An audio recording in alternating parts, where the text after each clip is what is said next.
Da solo Tevez dentro dell'area, fa fuori tutti, Tevez, si apre la porta, Tevez, gol, da dietro, Pirlo dentro, gol.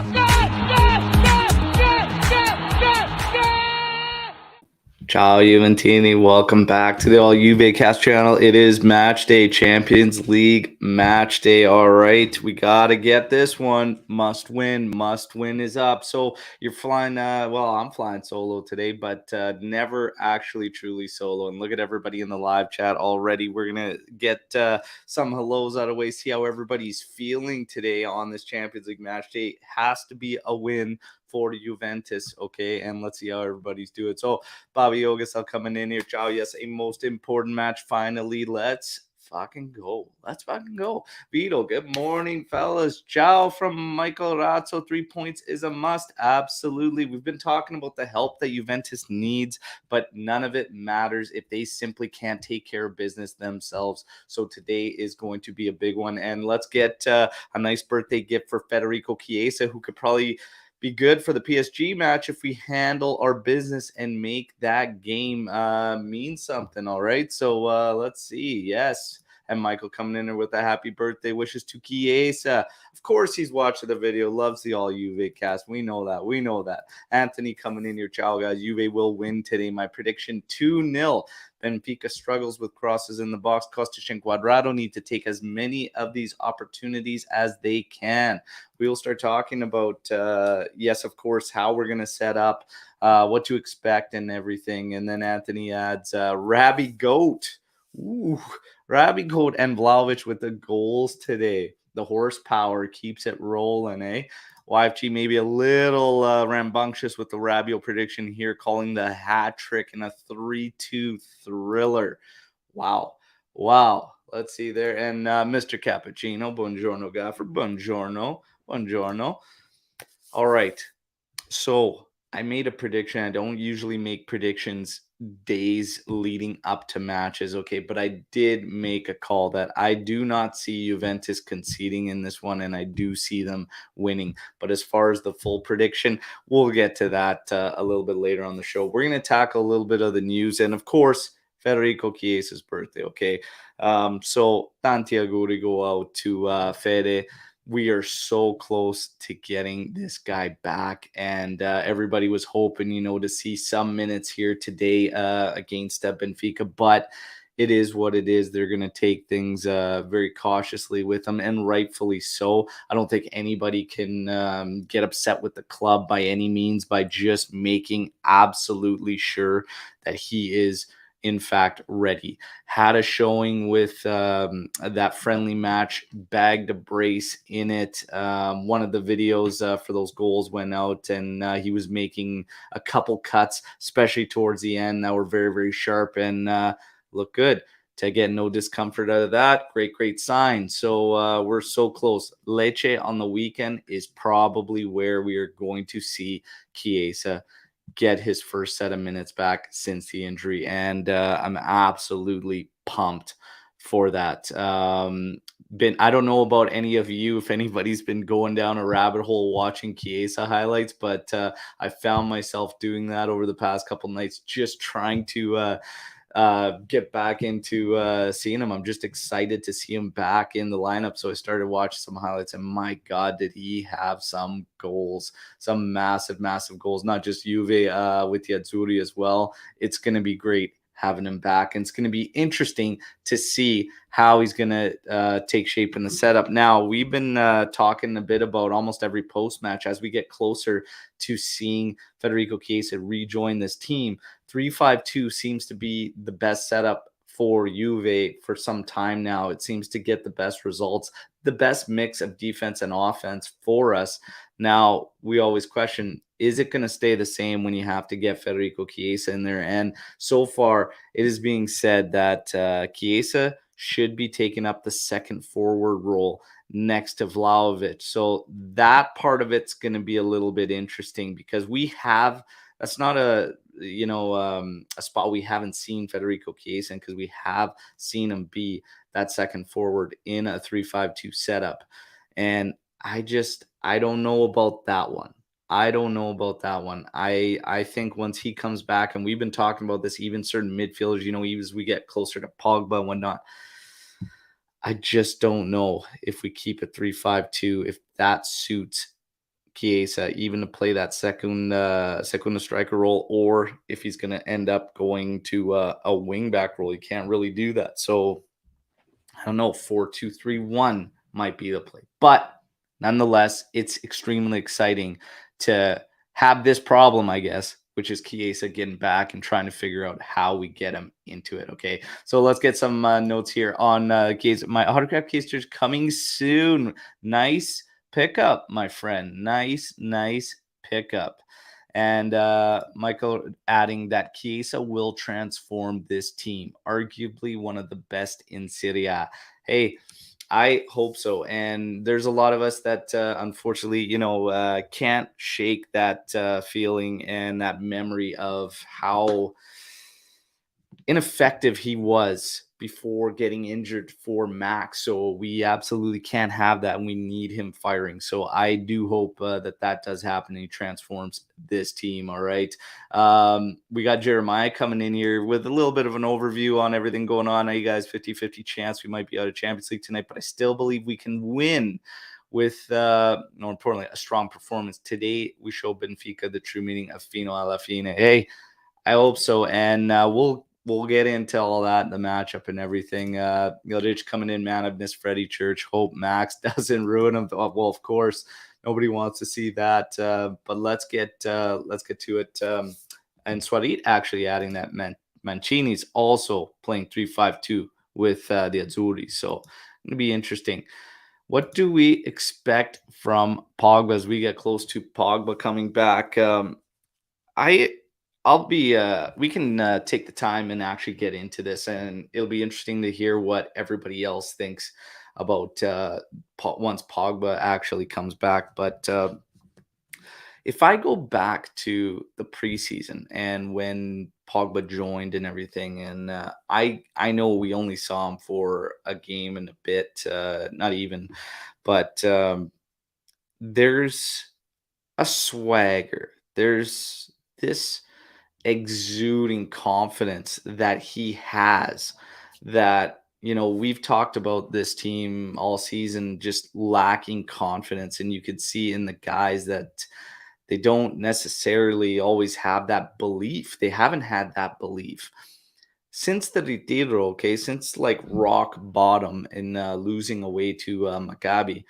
You're at least seeing the team huddle up pre-match and post-match. Okay, I believe they're as close as a unit as they have been all season.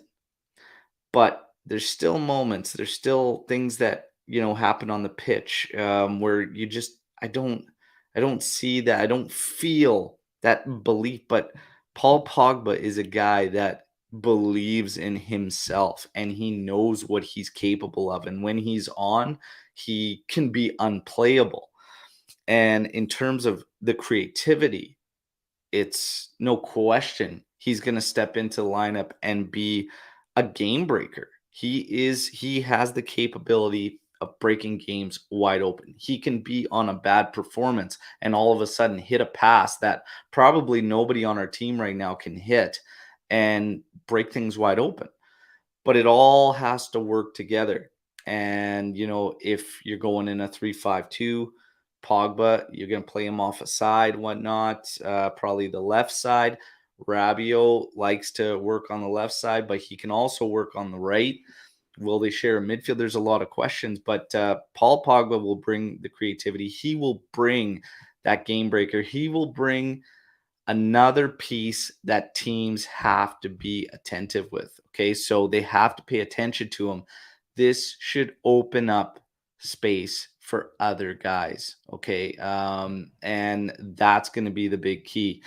If they choose not to, Paul Pogba can punish. He can punish teams. So there's no doubt in my mind, from an individual standpoint, he's a big boost. And not to knock any of the other guys, but he's a big boost in terms of ability. So how it all comes together, we have to wait. We have to wait and see. But it's going to be good stuff. I mean, Chiesa so close. Then we're going to talk about obviously leading up to Inter. The possibility is for the Inter match, the Derby d'Italia, that we end up having all of them: Di Maria, Pogba, Chiesa, and even Bremer. And then we can truly see what we've got there. And then it's going to be up to Max to put it all together. We know what Max has said. We know the emphasis he's put on these injuries and how it's hindered Juventus. He's going to be left with no leg to stand on if you can't put it together once all those guys are back. But it will be interesting to see if we remain in 3-5-2. And right now, the early discussions with Chiesa coming back are that he will play and take up a 3-5-2 spot. There was also rumors, rather than being the second forward up next to Vlahovic, that he could play on the side in a hybrid role that makes him push up forward, and we just keep another wing back behind because we have the three center backs. His coverage would come from a center back. So it's going to be interesting to see.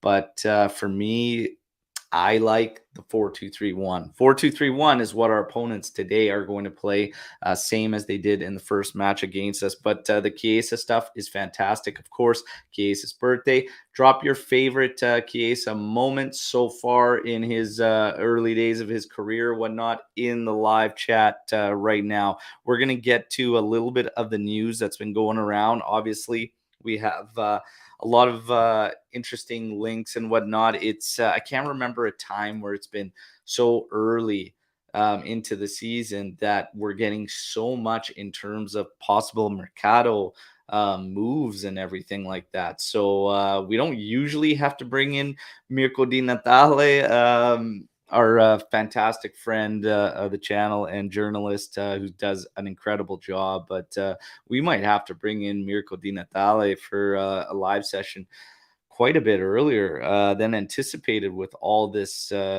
news and all these rumors. You know, McKennie being up for grabs, Chelsea being extremely interested in Rabiot. However, for a team to come in on Rabiot when he's going to be free at end of the season, now you're getting the news that Juve is trying to apparently set up a meeting before the World Cup to look at the renewal of Rabiot. But again, all signs point to Juve doing it with a drop salary, and it is right now being reported that it's going to be an instant no from Rabiot's mother/agent on any kind of dropped salary. So we have to just wait on that front to see what happens. But the Rabiot thing, you know, everybody's got this fear essentially that all we're seeing is because of, you know, it being a contract year, the World Cup coming up, and then he's going to go back to the same old Rabiot we've seen. But I have also mentioned that you're also seeing a Rabiot that's playing in a central midfield role, not playing on the outside left, with which we saw a ton of last season. That if you take Rabiot out of the equation, all our midfield struggles because they're central midfielders and not outside mid players. The only one that did okay was Bernardeschi because he's not a true central midfielder. So he was able to adapt to that role a lot easier than the actual central midfielders. So Rabiot now being put in a central midfielder role, you see him thriving, doing his role just fine. In terms of McKennie, Kenny can't figure it out because now he's been kind of that outside guy. A little bit better showing the last time out. Still a lot of struggles there. Okay, but a little bit better last time out as he was kept in as a central midfielder. But again, Rabiot, they're looking at the renewal. They're looking at the renewal. So we'll see what ends up happening there in terms of some targets for Juve. Grimaldo, who is the fullback for Benfica, who we face today, who's second in assists in the Champions League, only to João Cancelo. He could potentially be a target that we get not in the winter, not in the summer Mercato, but potentially in the winter at 5 million euros. Look, 5 million euros is next to nothing. And if that's available for Juventus in January, you yeah, you make that move in January, 5 million euros, because of course contract's gonna end and he's gonna be free agent come the summer, but 5 million euros. Grimaldo. No brainer. No brainer. A true proper fullback, in my opinion, has a massive, massive impact on this team. And that would transform a lot for us, bringing in a proper fullback to his ability. That would really, really open things up for us, in my opinion. So if that rumor is available, okay, and that opportunity is there for Juventus in January, absolutely no doubt about it. You take that. You take that for Juve. Everybody agree? Let me know your thoughts in the live chat. All right. So our reads getting pumped up for everybody. Chiesa, Vlahovic, Di Maria, Pogba should destroy the competition in Serie A in 2023. It should, and the pressure is going to be on Max to put it all together. All right. We've got Michael Rouse, too many Chiesa moments, but one of my favorites is the goal he scored in the Euros. Yeah, well, he had the big one that saw us through in the tight match against Austria, but then that Spain goal was such a nice hit there, coming in there, cleaning it up, and then hitting that back post curler. Beautiful, beautiful stuff. Michael Razzo saying he'd sell Rabiot and McKennie, but Joe Cappuccino has been on the Grimaldo train for a while, and he's been saying for 2 years now, begging Juve to sign Grimaldo. There you go. So might get that, Joe. You might get that in January. Okay, everybody, I want to remind everybody to like the video, okay, while you're here. If you're new here, subscribe to the channel, okay? But let's take a second, everybody. Hit that like button, okay? Let's get going with some more news. Coppa Italia. We've known that Coppa Italia, we are going to face Monza, okay? Been talking about this matchup as we look forward to it. It's going to be finally dated. They weren't sure. There was a couple different dates. We were getting 11th or 19th. It is January 19th that match is going to be played. As far as Monza goes, you would normally like this draw. There's a lot of time between now and then as well for Juve to get stronger, get better, especially with these guys coming back. We should be, fingers crossed, fully fit by then. They're still going to have a sense of belief they can get something out of this based on the first match the two teams played. Obviously, shocking defeat for Juventus to Monza. So, interesting matchup there, but we have a date, and it's January 19th. Okay, so Coppa Italia, Monza, January 19th. All right, now let's get to a couple of little tidbits and news coming out on this particular match with Benfica today. Okay, I want to add, it is Chiesa's birthday, so we're still going to get some moments. YFG getting his favorite Chiesa moments. Brace against Milan. Moments in the Euro finals where he found through the English midfield and backline. Yeah, absolutely. The Milan goal, my God, from the back heel off Dybala, still one of the epic goals there for Chiesa. Anthony coming in with the 4-0 win already being predicted against Monza for the Coppa Italia. There you go. There you go. Now, Harel's asking a question. McKennie or Miretti today? Well, said it in the daily update videos leading up to this one. I need to see somebody that's got the offensive prowess in the middle of the pitch. We'll get to the projected lineups and everything, but right now Miretti is not in the projected lineup to be in that midfield, and I would have him in there. I'm actually wearing his kit. That's right. It's his name on the back of this thing right now, and I'd like to see him in there. All right. Now, we got some news coming out for this game today, okay? Max Allegri sits at 226 wins total for Juventus, all right? He is one behind Marcello Lippi, so he has the opportunity with a victory today for Juventus to tie Marcello Lippi. In terms of chasing the leader, it is, of course, Trapattoni.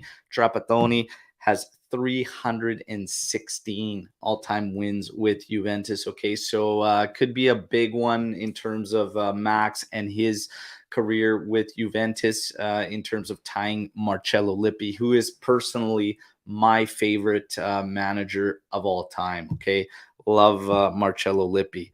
Now, piece of news: no goal line technology due to technical difficulties at the stadium today in Lisbon. So there will be no goal line technology today. The second I read this news headline, you can almost count on something happening where you could probably use that. I hope I'm wrong. I hope it doesn't happen. I hope it doesn't become this big thing, but there is no goal line technology today. So hopefully it doesn't matter at all, but could you really be surprised?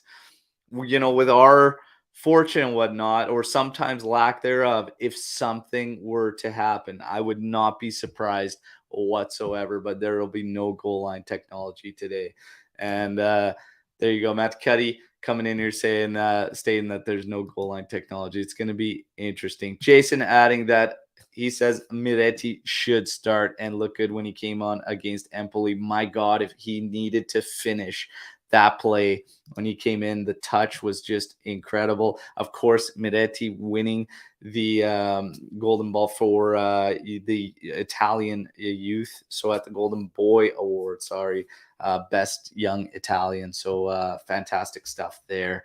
So Swati Heat coming in. Oh, so UEFA is already preparing to screw us over again like they did against Lyon, Porto, Barca, and Bayern. Yeah, pretty much.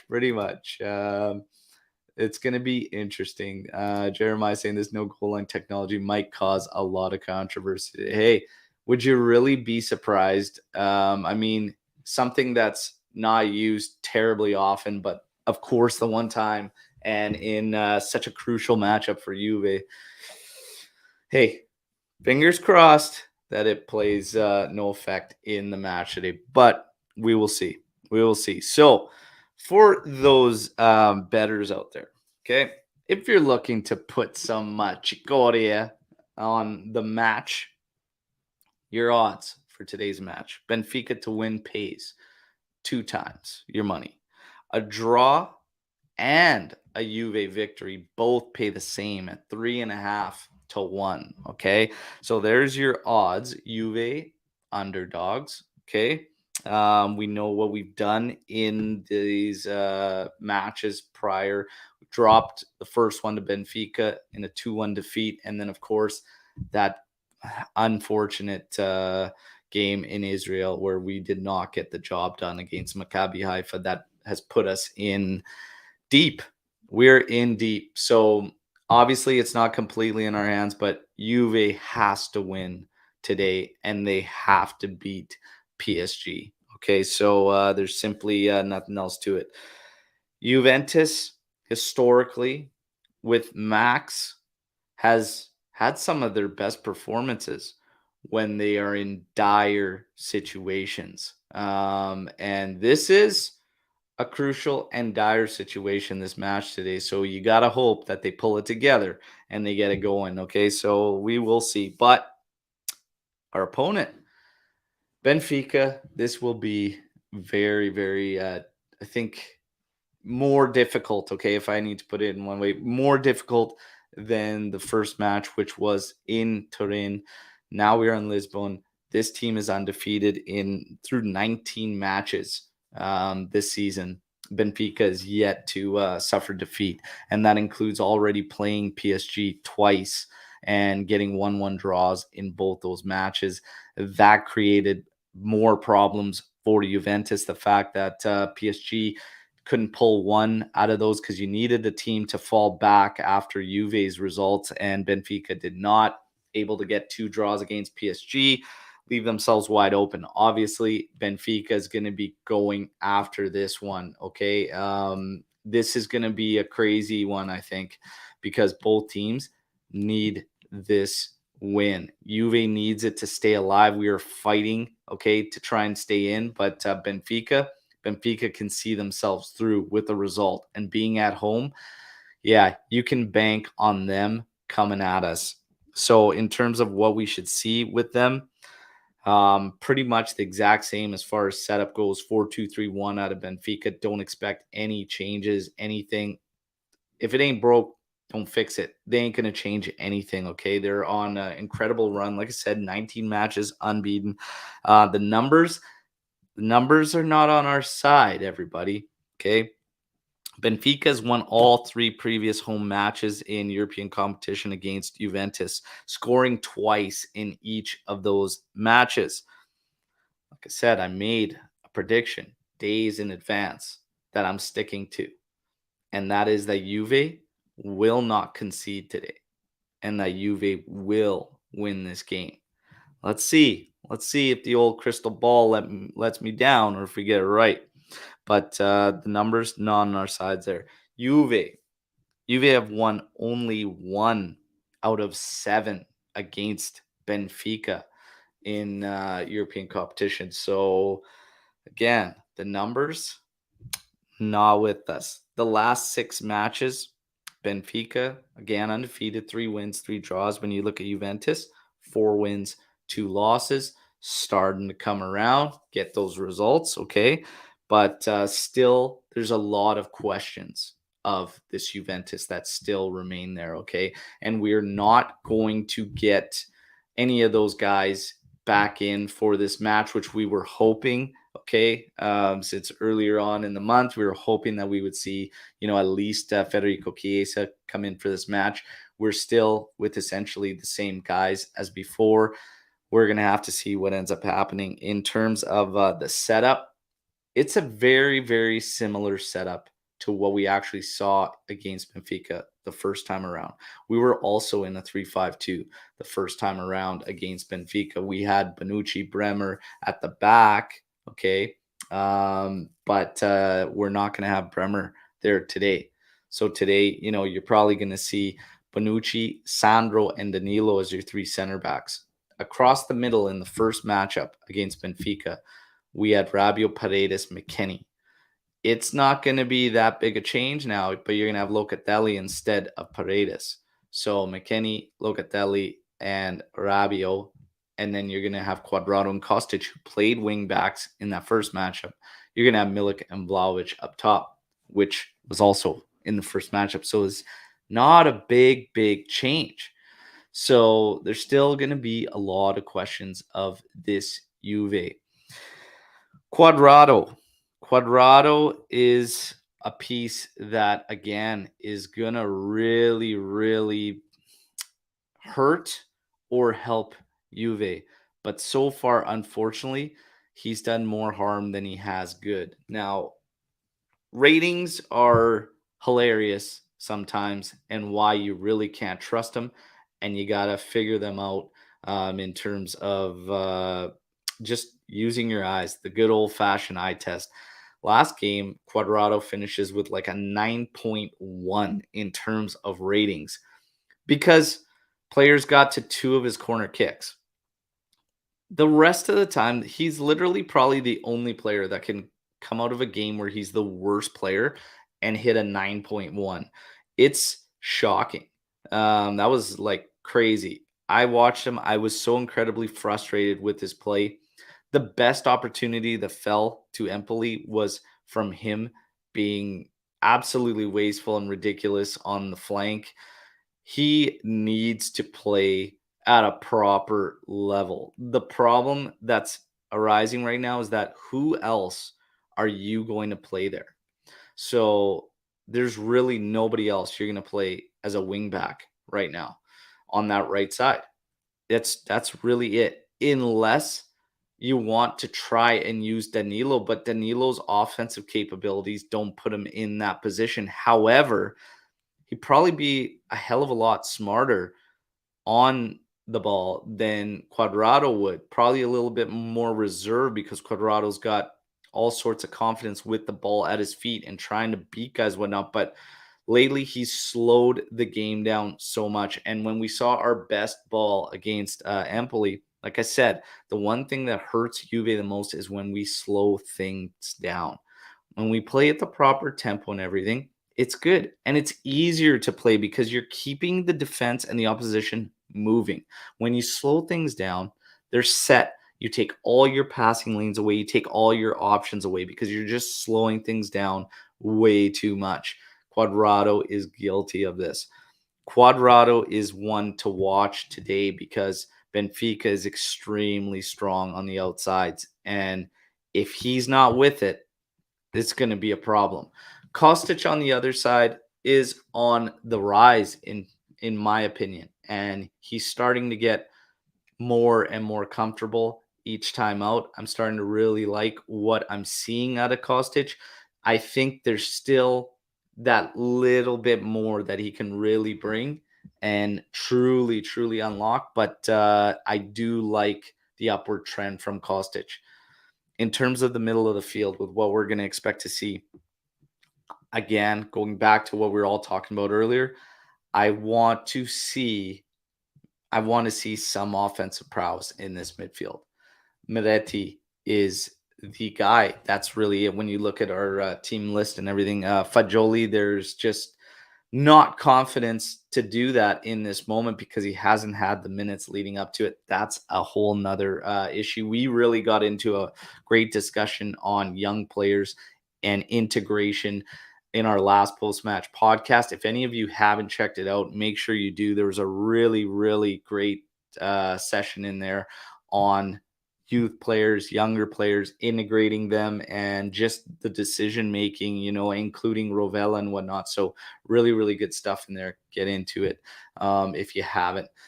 Yeah, this midfield, I think it's going to need Miretti in there. McKennie, again, a better showing last time out, but Empoli was very bad in that. So again, a lot of space offered to him, and honestly, it was a better showing for him, but still 30 something touches through a full match. Like there's not enough in there.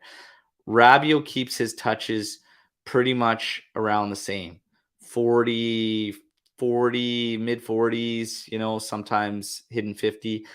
Our registas, Locatelli, Paredes, etc., always hitting around 60 touches, low 60s in touches. That's not enough for Regista. This tells us when you look at our outsides that get just as many, if not more, than our Registas. We're not playing through the middle as much. And when you have one of your midfielders, McKennie, it's only getting 30 touches. I'm telling you, if you have Moretti in the middle of the pitch, he's going to touch the ball more than 30 times through the course of a game. And we need our midfield to start playing together, because if we just go at them and we're super predictable and play that flank, it's going to be a long day at the office. So you have to give yourself that option. McKennie kind of takes that option away from you in this midfield. But the interchange amongst them, talked about this a lot, and I've heavily criticized the team for how they approach games with those Metsalas, just busting up, just evacuating the middle of the park and leaving our Regista with no passing options other than backwards or laterally. So it's going to be interesting to see. But again, the flip side of everything is you've had a good showing. You've got confidence. You had 4 goals in your last game. Why change anything? There's the argument. Why change anything? If it ain't broke, don't fix it. But my one thing out of this lineup, one change I would make is Miretti. We know that we're going to see 2 changes. Probably, this is what's being projected, only 2 changes. And that's Milik up top for Moise Kean. And then, of course, Sandro coming in for Rugani at the back in the back 3. I want to see, because there's been some comments on the daily update videos about that projected lineup saying Moise Kean deserves to keep going out with it and get that start today. How do you, how's everybody in the live chat feel about Milik coming in for Kean, who's been on a good run and extremely determined and working his ass off? The thing is, for me, I'll just get into it right off the bat. I have no problem. If they wanted to go with Kean, I'd have no problem.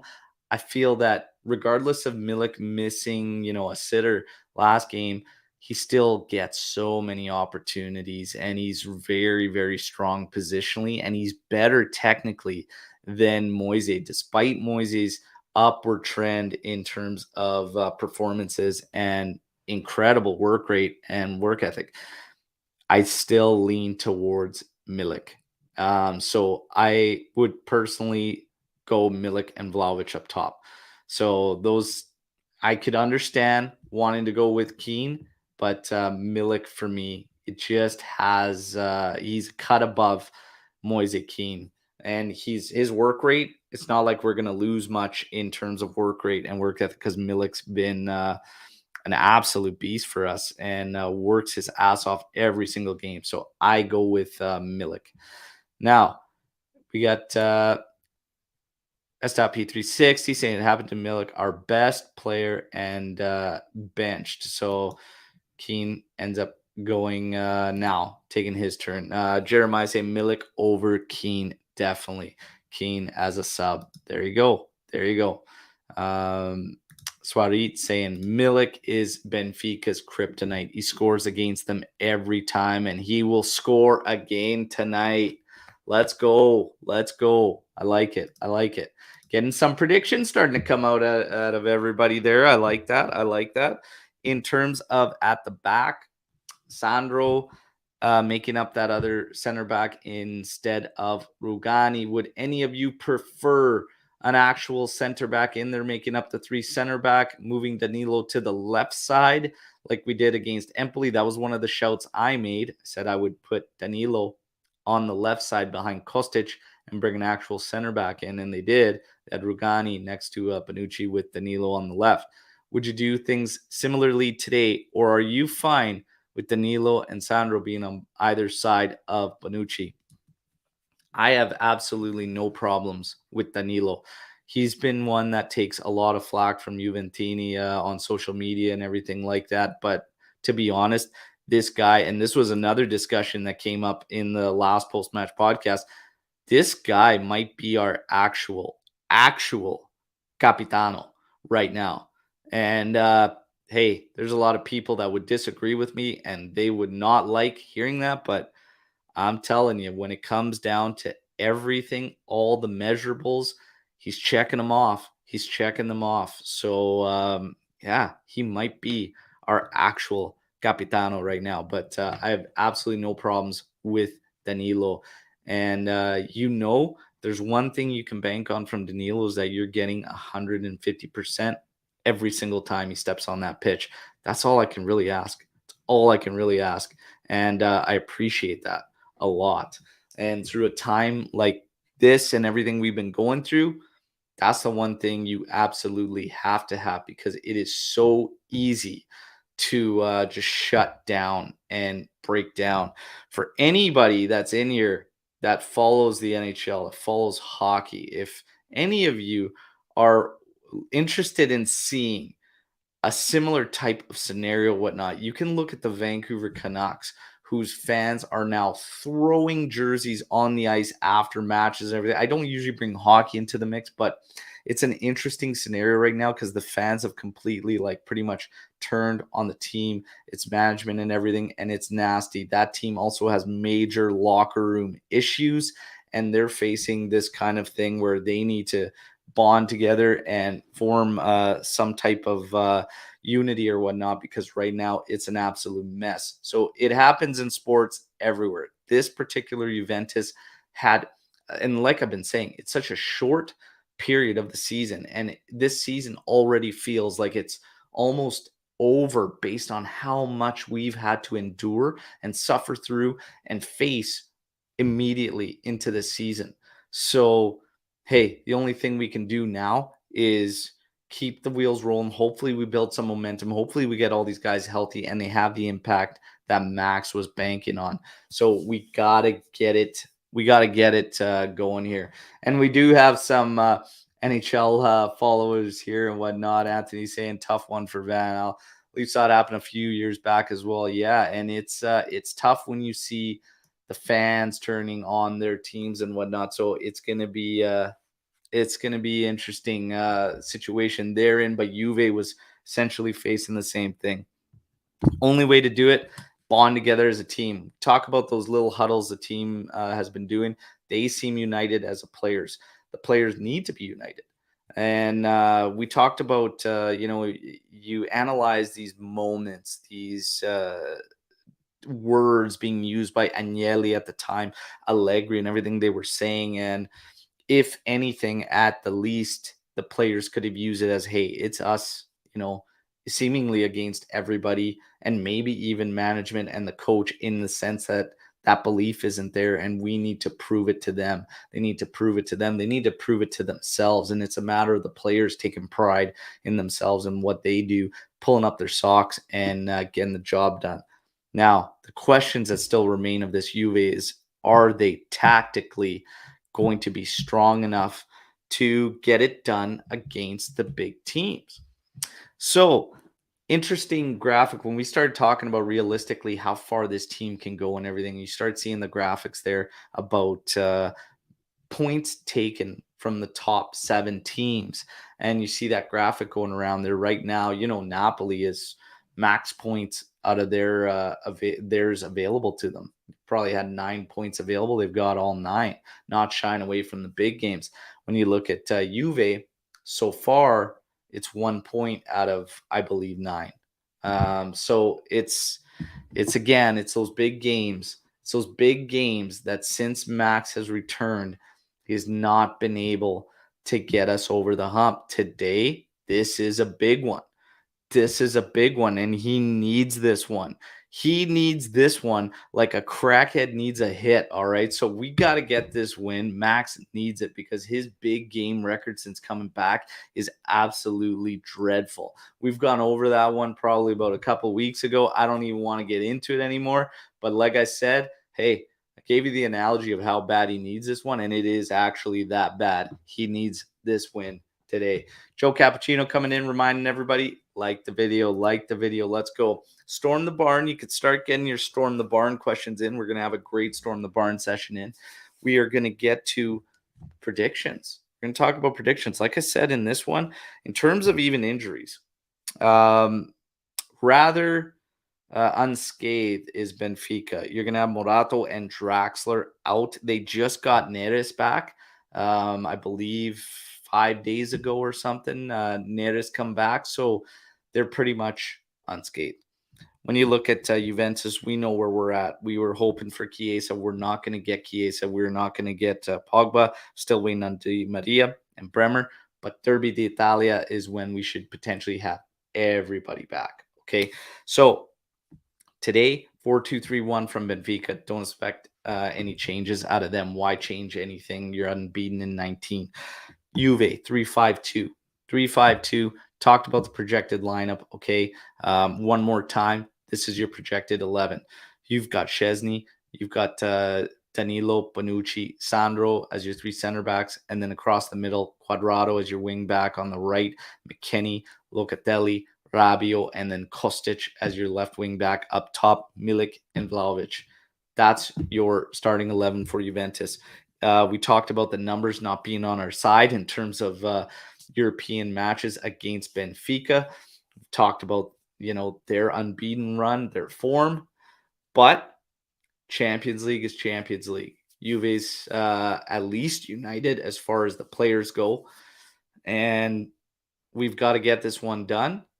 And I'm sticking to my guns, which is Juve does not concede and Juve wins today. I'm calling a 1-0 victory for Juventus today. All right. 1-0. Getting it done. It's going to be an excruciating game for us. Okay. I'm predicting a 1-0, and it's going to be a tough watch because I think we surrender probably as much possession as we did the first time around. Benfica ended, I believe I'm close in saying 56 to 57% possession in the first match. I don't expect to win the possession battle against Benfica today, but I think we have the right guys. We could probably use, like I said, some dynamism in the middle, but I still think we'll see it through, and they'll get punished by one of our guys up top. Now, I'll get to actual predictions. I got the 1-0 full time, okay? And like I said, get ready to endure some pain, everybody, because we are going to have to endure one today. Now, in terms of there was a question earlier on from one of the AJC armies if I'm doing the watch along today. Unfortunately, everybody, I am working. The Champions League ones are tough for me because they're right at noon and I'm at the office, so I will not be able to do a watch along. So again, it kills me because I love doing them and I love bringing you that commentary, and everybody's been really enjoying them as of late, saying that they mute the actual game and listen to me call them, which is a huge compliment. But the weekend, Leche, let's do a watch along for that one. Okay, so we'll get a watch along going for Leche. But 1-0 nail biter goal scorer, I'm going with Milik. Okay, so Milik to be the goal scorer for Juventus. My other tiebreaker, because everybody knows how we do it here, and you can join in, get in there. Okay, it's going to be you have to get the final full-time score. You can pick any two tiebreakers you want: offsides, corner kicks, first yellow, goal scores, whatever you want. So for me, 1-0 Milik goal scorer, and my third tiebreaker is going to be that we see.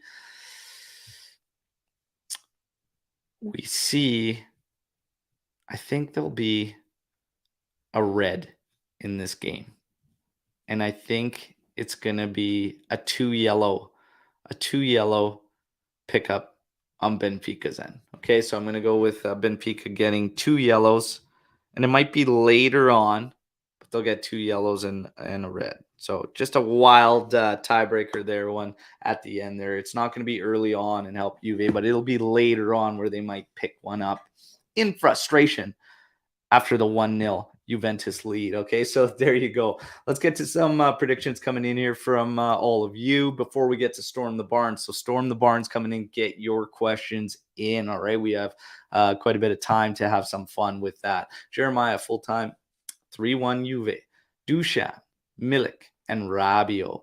13 total attempts with 8 being on target. There you go. There's Jeremiah coming in there, and he was extremely close at the Empoli one with his predictions. Michael Razzo was very close on his as well for Empoli, and actually nailed McKennie as a goal scorer after spending the entire match day live telling me how awful McKennie was.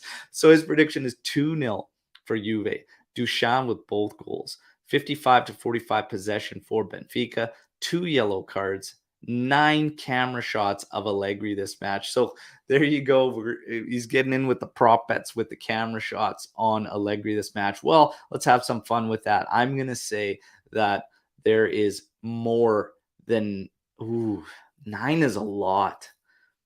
I'm going to say there's less than 9 camera shots of Allegri this match. Less than 9. So there you go. I don't know who wants to keep track of that, but good luck. But less than 9 camera shots of Allegri. Now, let's see. Swati saying Dusan and Milik will be difference makers. There you go. There you go. Hey, liking the optimism. Listen, that's what we got to do. We have to believe, okay? That's all we can do. We have to believe, and it's in the players' hands. Let's see if they can get the job done. But if you don't believe, what are we really doing? I've seen accounts out there, and big accounts coming in saying the season is done and all this and whatnot. Hey, I'm not wired that way, okay? Not wired that. I am not built to just concede defeat and all this like that. Hey, it's fino alla fine for a reason. Regardless of some of the issues and some that still need to be addressed, whatnot, you gotta believe. Okay, you gotta believe. Okay, and dreaming is free. There are very few things in life that are free, but dreaming is free. So who knows? Until it's mathematically done and dusted, okay, I will continue to believe. So I think we get the job done today. Like I said, bit greasy, nail biter, 1-0 Juve victory. It ain't going to be pretty, but it doesn't have to be pretty. It just has to be a victory. Aziz, come on, brother. You're killing me. You're killing me, Aziz. Come on. We're winning this. We're winning this. We are winning this. Okay, let's get into this. So, Michael says against Empoli, there were 7 camera shots of Allegri Interesting. 9 Champions League match, depending on results, where it goes. I'm going to stick with less than 9, buddy. Less than 9. So let's get to some Storm the Barn questions. Everybody get yours in while you have the opportunity here, as we have some time before wrapping up and seeing you off to enjoy the match. So, Jeremiah, are you confident in Max today? I am.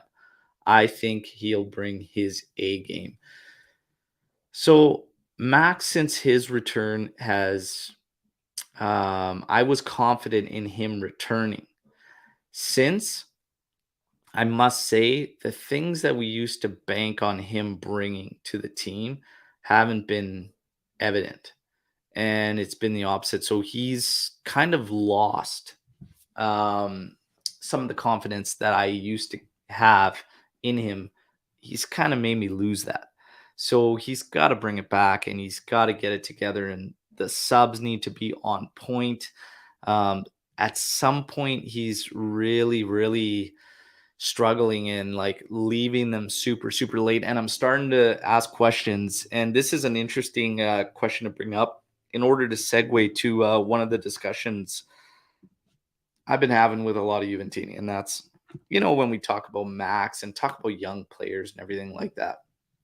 This current situation that Juve's been in, and we've talked about it, like just the amount of stuff they've had to handle in such a short period of time.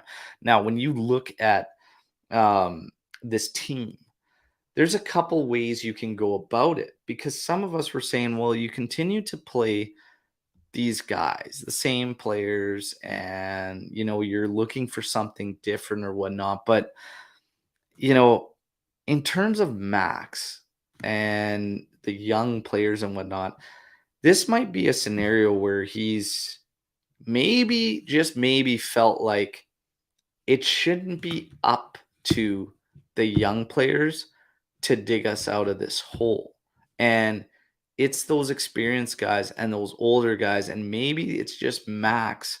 So while we get on him for how he uses the young guys, or maybe doesn't, and when we look at a guy like Gatti only getting 180 minutes, who's very capable, you have Fagioli, who now is talking about being loaned out in January. Maybe, just maybe, it isn't fair. And you start to see Moretti's minutes go down as well, right?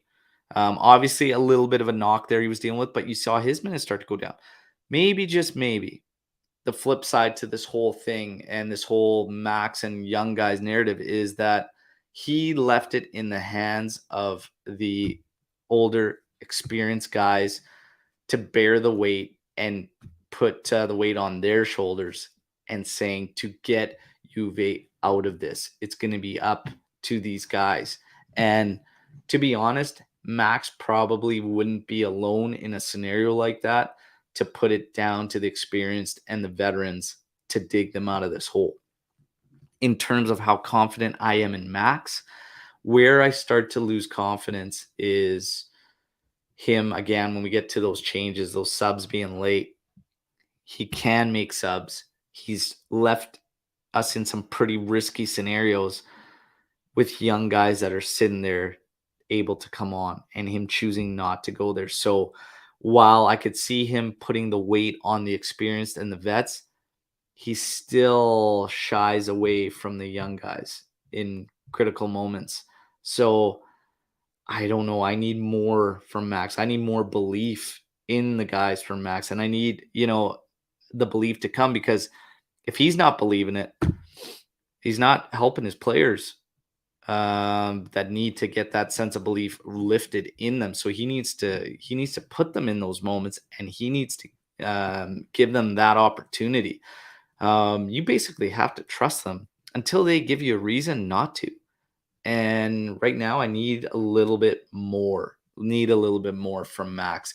And then we get to the whole tactics, structure, rigidity in play, and offensive attack game plans. That needs to be picked up, but he just simply doesn't have it. And I think that's why he's banking on all those key guys coming back to pick up the offensive play. But it's going to be interesting. It's going to be interesting to see. Juve need to hire you like a constantly. There you go. There you go. Hey, I'll be available at a very, very good price. Very, very good price. GM Berto, let's go. Let's go. Absolutely. Absolutely. Now, next Storm the Barn question, okay?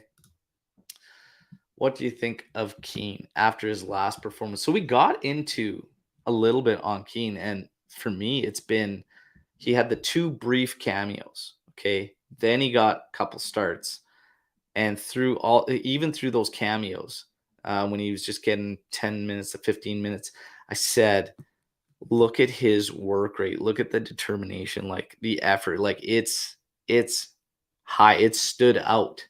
Obviously, when you have you lose some technical ability with Kean being out there and whatnot. His touch is not the best in tight scenarios where we seem to use our forwards dropping back a bit with players on their back.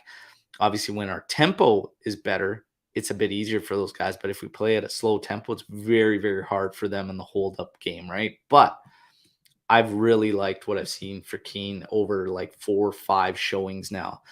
The bare minimum has been met, which is work extremely hard and constant. Don't have letdowns or whatnot. His effort and work rate has been at the highest point that I've seen probably ever from Moise Kean, and he's creating problems for defenses. Again, obviously, there's some opportunities in there where you're shaking your head, and he's got to finish, and he's got to do better, but he's ultimately doing what he needs to do, which is working his ass off, and he's getting into those scenarios, and he's being an option for our wing backs and our midfielders, and he's very, very involved because there were moments, not only him, but most of our guys were kind of anonymous. So I'm very, very happy with Moise Kean, and he will get minutes in this one at some point, and we'll see what he can do. We will see what he can do. Tom Snipes has joined us late, just looking for an update on the predicted lineups. Here's your Juve lineup that's projected, Tom, and it's Szczesny in goal, Danilo, Bonucci, Sandro, with Quadrado, McKennie, Locatelli, Rabiot, and Kostic across the middle, Milik and Vlahovic up top. Okay, that's what is predicted. Now, Michael Razzo. Do you give Chiesa a birthday present and let him come on? I do what Allegri did to Sule last year, giving him like 10 seconds. Chiesa is not even on the list for this one. So I don't, he's literally not even on the list, man. Can't even happen. Can't even happen. Can't even happen. Do you think our horsepower Rabiot, that still gets me, the horsepower Rabiot will produce one of his finest performances against Benfica? I expect Rabiot to continue with what he's been doing. He's been consistent this season, and nobody can take that away, regardless of everything we've seen before and everything like that. It is what it is. Rabiot will have a strong showing today. Okay, I will say that he will have a strong showing today. So look for that and bank on that. Now, let's get to one more, Michael Razzo. What would you do if you were in charge of our January Mercato?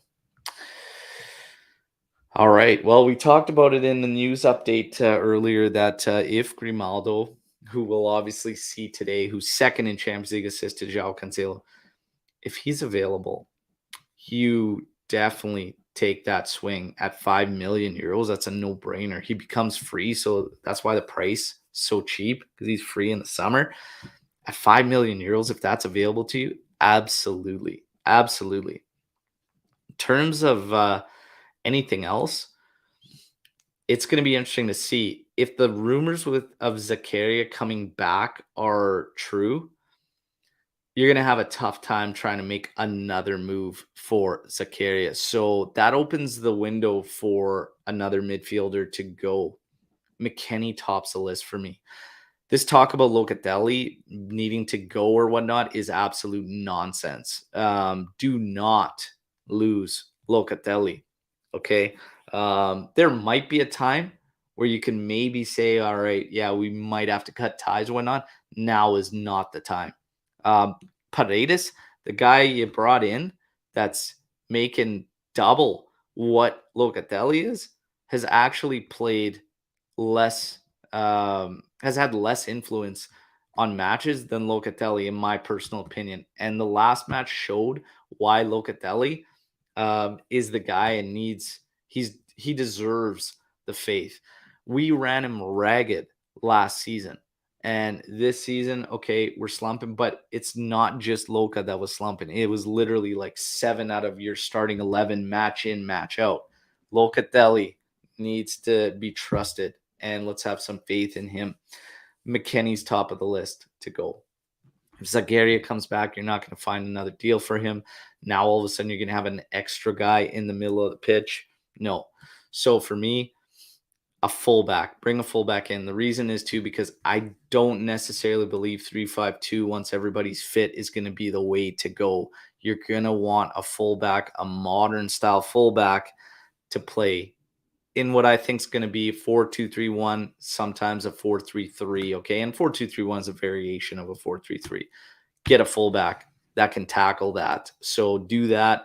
In terms of the young guys, hey, if you've got Fagioli who's just not getting minutes, you're better off than getting him somewhere where he will get those minutes, okay? So that's what I would do.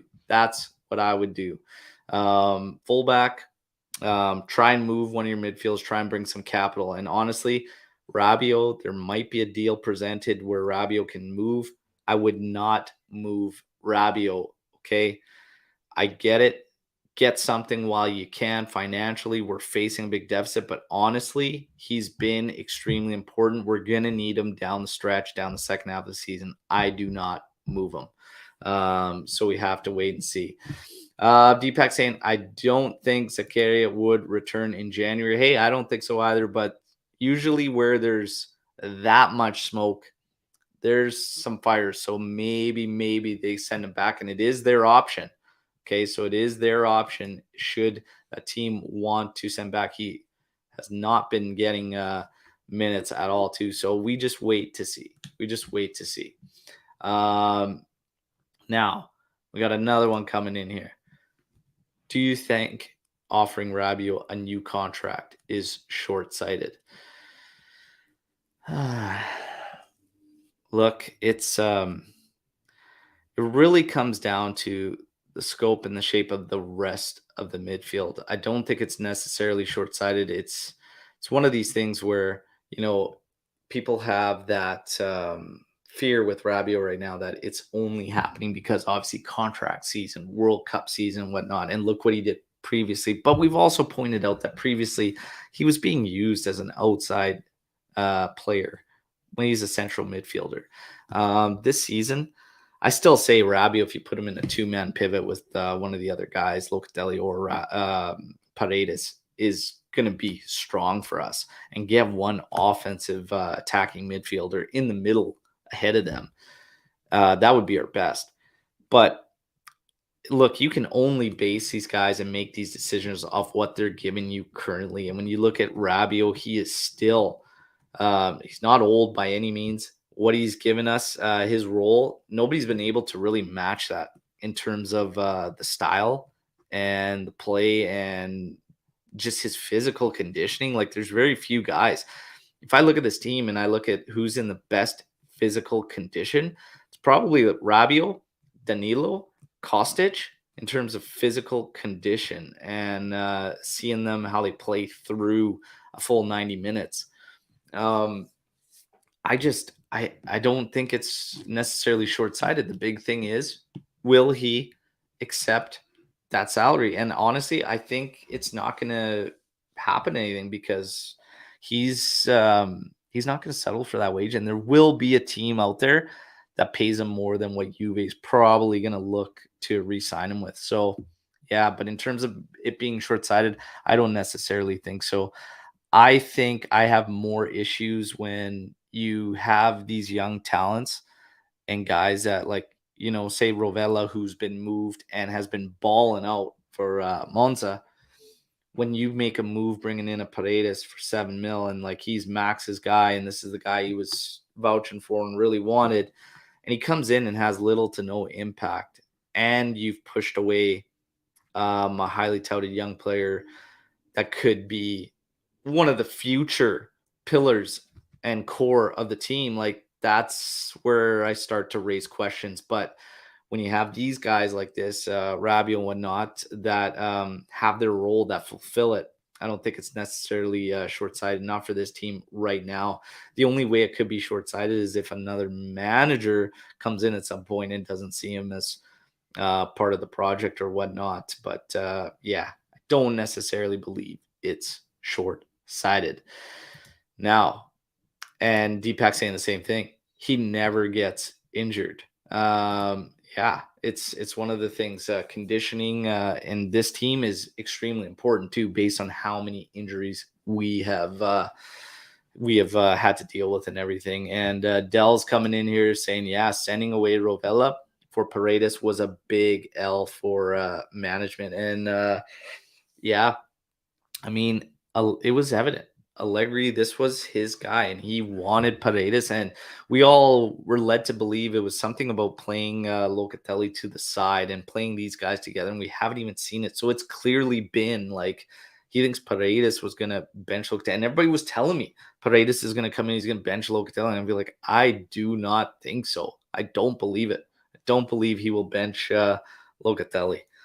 And for me, he hasn't been worthy to bench Locatelli, not on the defensive side and not on the offensive side. Any phase, Locatelli defensively is fantastic. And like I said, everybody's got this belief about Luca being this box to box guy. I don't see it. Everybody, if they need to know why, if you need to know why I don't see it, is because number one, he doesn't have the pace. He doesn't have the pace for it. And when he's got the ball running at defenders, just watch him. Watch him when he has space ahead of him, or even when he has space ahead of him, but watch him when he's running at defenders in the back line. All of a sudden, his decisions, they're not there. And his touch starts to fail him because he's not that guy. He's not that guy. Locatelli is a two-man pivot midfielder. I am telling you all. He's a two-man pivot midfielder. So this box-to-box thing with him, no. Last year, I called for it, and I said we need to use him there. And the reason was because we didn't have any other options. But this year, Meretti's the guy. Fagioli could have been used as that guy, whatnot. But for me, Locatelli is a two-man pivot. He's not going to be an answer as one of those box-to-box guys. However, it still would be worth seeing and worth trying. Okay, so maybe, Pogba, a Paredes, Locatelli, sure, give it a go. Give it a go. Let's get to another one. Would you go for Ziyech as a potential winger or some other profiles? Mudryk, Danjuma, Depay. Well, we had that Depay thing. We were extremely, extremely close to. Ziyech is an interesting one. Mudryk is going to be pricey.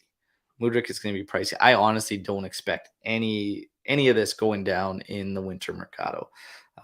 Post World Cup and everything, maybe some things get a little bit interesting, but Juve right now, we also have to wait to see the financial structure and what kind of takes place. Obviously, European competition will be interesting to see how that does for our finances and everything, but I don't expect any of these. Would I go for a winger right now on this team? I mean, Di Maria, once he comes back, gets fit. Chiesa's coming back into the mix. Kostic can be a winger. Quadrado can be a winger. I think fullback is still it, and you can push Quad further up and just use him there, whatnot, in a sub role, because I don't believe he should be starting. So for me, getting a true proper fullback and a left back at that is probably the most critical right now, I think, for Juve, which opens up a lot of doors for this team. That's what I would do. Now, Your thoughts on Paredes being injured and being photographed shopping with DePaul? Did it leave a sour taste in your mouth? I don't get too carried away on what the players do in their personal lives just because I don't know. I've never really experienced, but at the same time, they're humans and stuff. And I mean, a guy's injured doesn't mean he just can't be out doing something, doing whatever. Like, I mean, is it stinting his recovery? Does he have recovery plans where he's at, whatnot? I don't really know. For me, it all comes down to what they do and what they bring on the pitch, and I could care less what they do in their personal life. I remember when Dybala was going through his recovery, and all of a sudden he's at the fashion show in Milan, which he goes to every year and whatnot. And I just thought, like, who cares?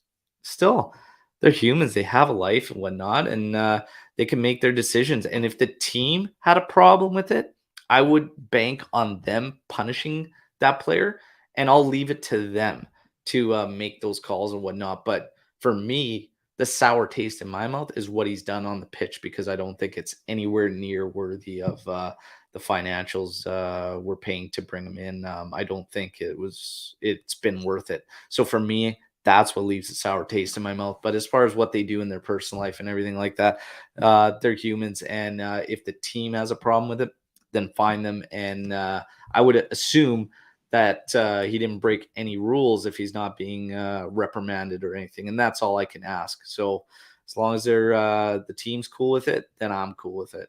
All right. Jeremiah coming in here. Would you take Conte in the summer? Free agent. So the thing with Conte for me is that I think it would be another one of those things where it's past. It's past the point. Conte's great. But I feel like it's again us taking a stab at, you know, a guy that is probably past the peak of his career. That's probably going to start going into that downward trend towards the end. I think it's past. I think it's past moment, and it's great midfield. There was a time where I would have uh, jumped and hit my head on the ceiling out of excitement at the thought of Juve bringing in Conte, right? But I think it's just past. It's past for me, anyways. But interesting to hear all your thoughts on the live about Conte. Um, Again, probably worse options out there, but I don't know. For me, I really want to see us build this core and get the core going in. I think there's a lot of talent around Juve. And like a guy like Rovella, I'm really upset because I think we missed the opportunity to integrate him this year.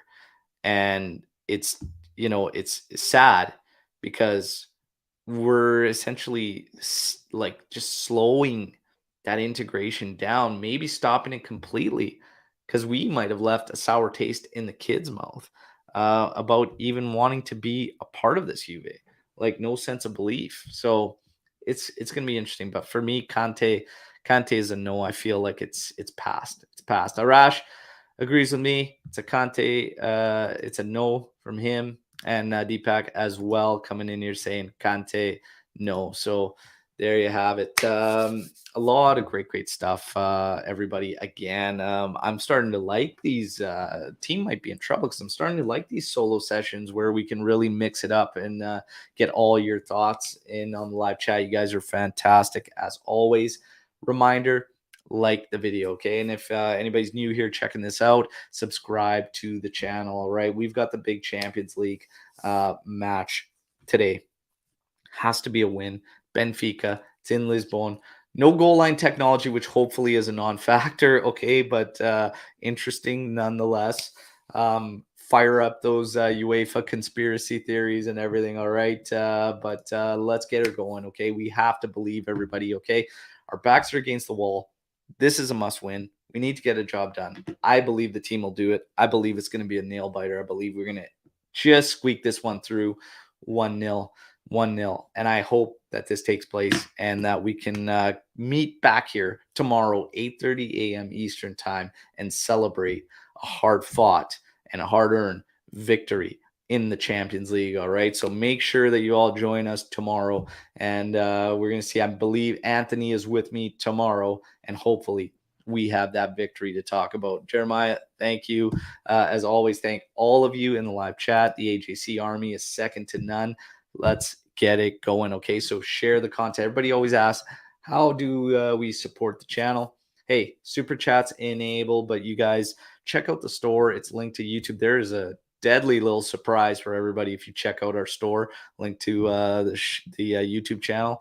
There's a special little Del Piero merch that just came out. The mugs are actually unbelievable. Okay, but check it out. Pretty cool, epic old school Sally from ADP.